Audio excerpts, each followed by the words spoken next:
Bueno, empezamos a ver una de las generaciones de microondas para alimentar a la guía de onda del acelerador lineal con el klystron.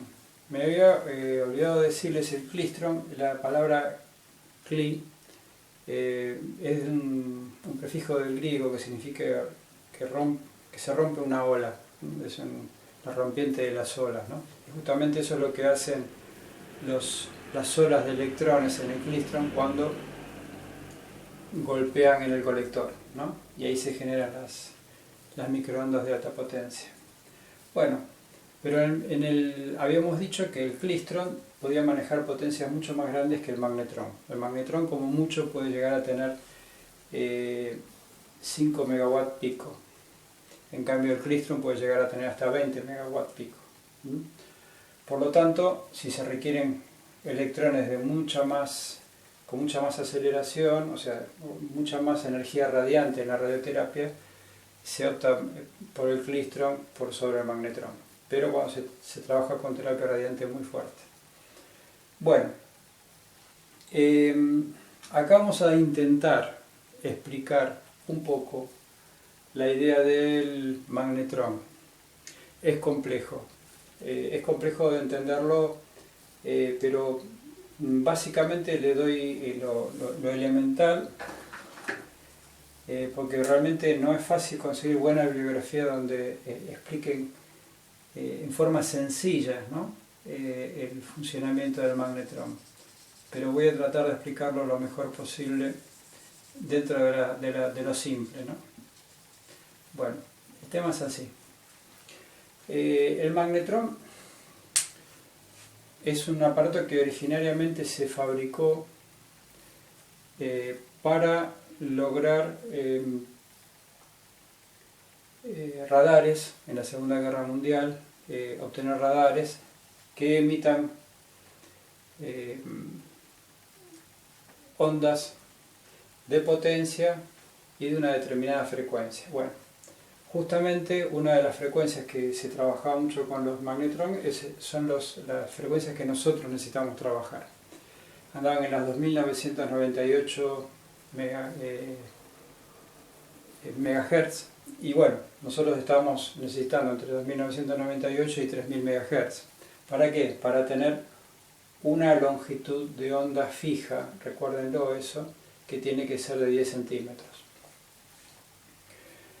Entonces, ya esos magnetrones se fabricaban en esa época. Después se le empezó a dar uso, en este caso, médico. El magnetrón básicamente lo que hace es generar por sí mismo microondas. O sea, vayamos a lo que realmente necesitamos saber. Este es un generador de microondas. Yo les pido disculpas con el gráfico, pero nunca me ha salido bien.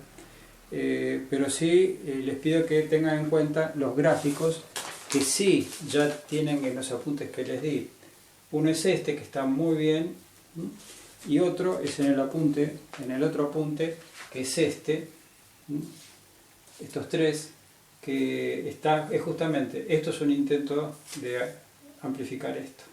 O sea que yo lo que voy a tratar de explicar es estos tres gráficos que están en el apunte que ustedes ya tienen. Se los muestro como para que lo recuerden. Así que yo les sugiero que cuando miren este video y me escuchen, si quieren no miren este dibujo, pero sí miren el gráfico que tienen en el apunte. Bueno, muy bien. En síntesis, para hacerlo breve, sencillo, es un bloque. Todo esto se hace a partir de un bloque de cobre, macizo de cobre, un cilindro macizo de cobre. Generalmente una de las ventajas que tienen los magnetrón por sobre los klystron es que los magnetrones son de menor tamaño que los klystron, pero así todos tienen su tamaño interesante, ¿no? Bueno, es todo un bloque de cobre, como les decía, donde se le han realizado determinados maquinados, donde eso fíjense también, porque en el apunte está, hay unas imágenes, hay unas fotografías, más adelante. Bueno, yo ahora no quiero dedicarle tiempo a buscarlo acá, pero fíjense porque está muy clarito, si no, googleenlo, pero en uno de los apuntes está bien clarito cómo son. Todo un bloque de cobre. Este bloque de cobre lo que tiene adentro, varias cosas, pero entre ellas tiene como agujeros cilíndricos hasta abajo, que viéndolos de frente, o sea, si esto yo lo vuelco para acá, se va a ver así, se van a ver, por ejemplo, en este caso, en este modelo de magnetrón, 6 cavidades cilíndricas que están interconectadas, tienen un pequeño canal cada una de ellas, para conectarse con el centro, que es donde está esto que está acá. Esto que está acá no es ni más ni menos que el cátodo. Y toda la parte externa del bloque de cobre es el ánodo, alimentado por esta fuente que está acá. Pero en realidad esta fuente no es una fuente común, es una fuente que tiene un potencial eléctrico grande, pero a su vez pulsante, es corriente continua pulsante, o sea que va emitiendo pulsos, de corriente continua. Muy bien, por lo tanto, todo esto obviamente está al vacío. Este cátodo va a tener obviamente un potencial negativo, y afuera va a tener potencial positivo. La carcasa, por decirlo así, va a tener potencial positivo. Entonces, primera parte esa. Segunda parte. Todo esto va a estar sometido a un gran campo magnético, como lo describo acá. Ve que las líneas de fuerza van a ir de arriba hacia abajo. O sea que además no solamente va a tener un campo eléctrico muy fuerte, sino también un campo magnético muy fuerte. Este campo magnético va a cruzar en este sentido las líneas de fuerza, a las cavidades resonantes y a todo, ¿no? Y a su vez está trabajando la parte eléctrica con el cátodo y el ánodo con tensiones pulsantes. Esa es la base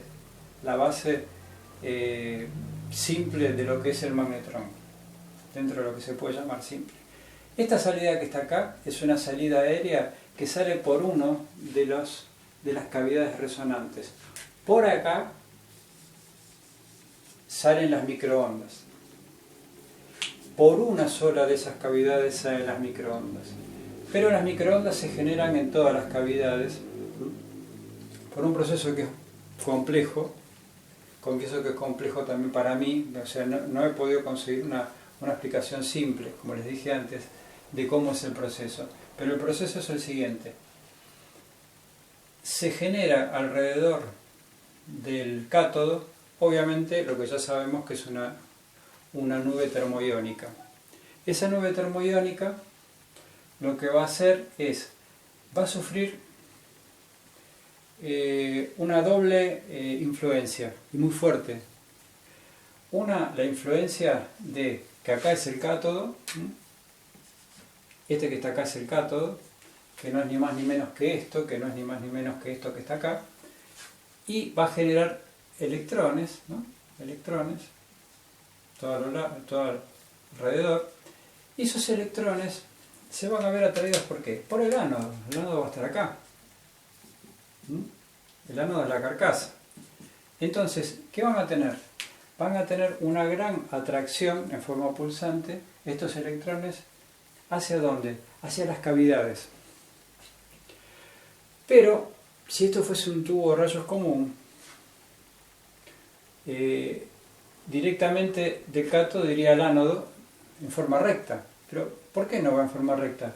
Porque está siendo traspasado en este sentido, de esta forma, por un campo magnético muy fuerte. Ese campo magnético muy fuerte lo que hace es que empieza a describir en círculos la trayectoria de los electrones que se dirigen hacia las cavidades. En ese proceso se genera dentro de las cavidades las ondas electromagnéticas en el rango de las microondas, o sea, en los 3000 MHz en este caso.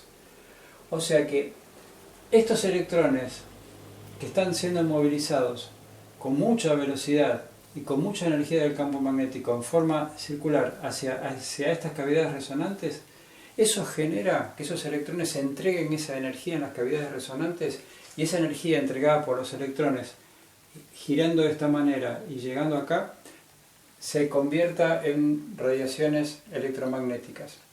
En este caso, como les dije antes, de 3000 MHz. Lo curioso de todo esto es que, pese a que hay 6 cavidades resonantes, hay otros magnetrones con distinto número de cavidades. Este es un modelo con 6.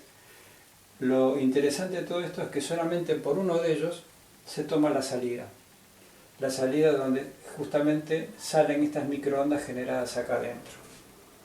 Ese es, en forma muy básica y bastante compleja de entender, lo admito, la generación de las microondas dentro del magnetrón. ¿Cuál es la ventaja? Acá no hay ningún generador de microondas de baja potencia que tenga que ingresar. No, acá lo único que hay es una fuente de tensión pulsante y un campo magnético fuerte. Con esos dos ingredientes y este bloque maquinado de cobre, obviamente está perfectamente hecho, con estas cavidades se genera este proceso que está acá. Salen los electrones del cátodo, que es este que está acá adentro, y justamente salen hacia las cavidades fuertemente atraídos por el ánodo, pero como está el campo magnético empiezan a realizar movimientos de ese tipo, ¿no? Lo van a ver en el diagrama también. Cuando están en las cavidades resonantes, lo que ocurre justamente es que se entrega esa energía de esos electrones, estoy repitiendo, ¿no? Se entrega esa energía de los electrones, y esa energía cinética que tienen los electrones, por cómo es y cómo fluctúa, se transmite y se generan microondas, o sea, campos electromagnéticos, ni más ni menos, campos electromagnéticos con una frecuencia fija. Les doy un detalle más porque después lo vamos a ver en el control automático de frecuencia de los aceleradores lineales, y es que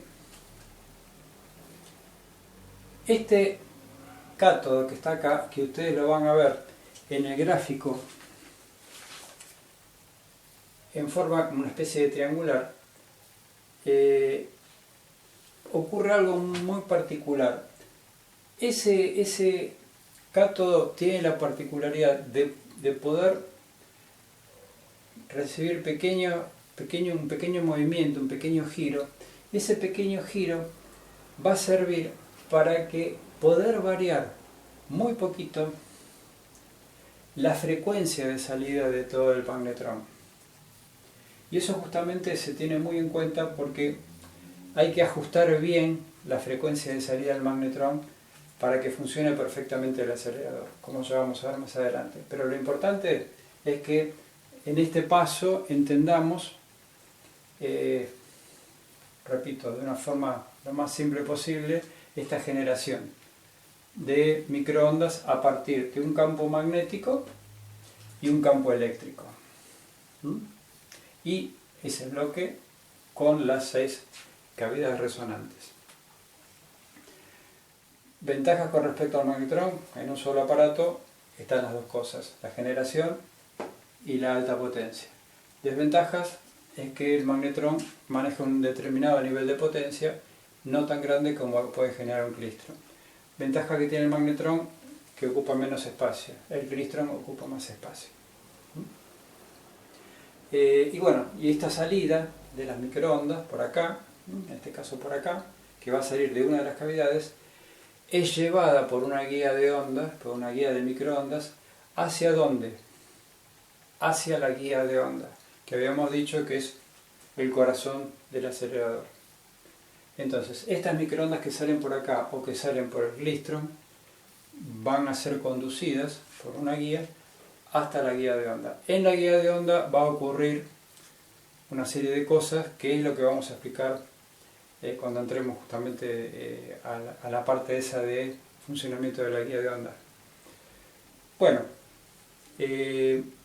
sé que va a generar dudas todo esto, porque es un poquito complejo, pero para eso tenemos nuestra clase de Zoom y bueno, ahí nos vamos a sacar las dudas con respecto a todo lo que no se entienda de esto.